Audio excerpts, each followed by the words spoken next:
all of our dreams. And our scripture for today is Matthew chapter 6, verse 33.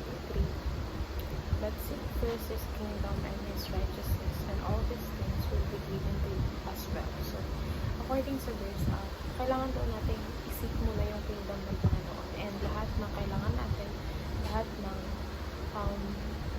gusto natin, or hindi naman gusto, pero lahat ng kailangan natin is provide ng Panginoon.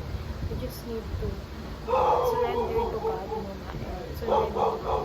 So, our first teaching is Jesus calls us to give up for our dreams. So, dapat yung mga dreams natin makamundo, or kasi diba, for example, magkakaroon tayo ng pangarap kung saan gusto natin yung plan para lang sa mga luho, para lang sa pera. Pero it's more than that. Dapat magkaroon tayo ng dream kung saan magkakaroon tayo ng impact sa mundo para yung mundo maging better place. Second, Jesus requires us to focus on His kingdom. So, gusto ng Panginoon na mag-focus muna tayo sa pagsisik sa Kanya, sa pagkilala sa Kanya, pag-build ng relationship sa Kanya before we go on to other things. Kasi kung wala kang magandang relationship sa Panginoon, hindi ka magiging mabuting anak, magiging mabuting kapatid, kaibigan, estudyante, kapwa, and all. Kasi lahat ng kilos mo is nagsistart sa ano ba yung relationship mo sa God. Kapag maganda yung relationship mo sa God, maganda rin yung pakitungo mo sa ibang tao. So it all starts with the Lord.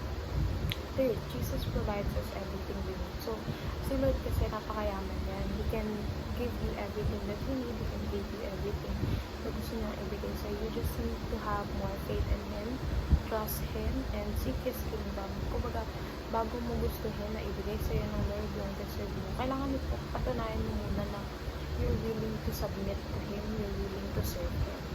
Our first application is dreaming God's dream. So, kailangan yung ang pangarap natin nakaayon sa pangarap ng Panginoon para sa atin, kasi there are a lot of times na our plan is not aligned with God's plan for us. So kailangan mataimtim tayo magdasal kung ano ba yung gusto ng Lord na mangyari sa buhay natin, and ayun yung sundin natin. Second, serve in the kingdom of God. So ang pagsiserve sa kingdom of God, hindi lang siya pag-aattend ng worship service or tuwing linggo. Lahat ng ginagawa mo, whether you eat or you drink, you are serving the Lord. Lahat yan, service yan na tinatawag. Kasi kahit man lang matulog ka, ibig sabihin kasi pag natutulog ka, pinapahinga mo yung katawan mo, and gusto ng Lord na inaalagaan mo yung katawan mo. So, basically, that is also serving the Lord. And last but not the least, trust in the King's provision. So, Jesus is not only the King lang. He is the King of Kings. So, ibig sabihin, He is so powerful. He can provide everything that we need. Lahat ng nakikita mo sa mundo is pagmamayari ng Panginoon. So, you don't have the reason to doubt Him kung kaya niya mag-provide yung kailangan mo. Kasi minsan meron tayong mga bagay na ginugusto and hindi pinaprovide ng Lord. Kasi we don't need it. We just want it. So, kailangan magtiwala tayo sa Panginoon na He will provide everything that we need, even though hindi niya mag-provide yung lahat ng gusto natin.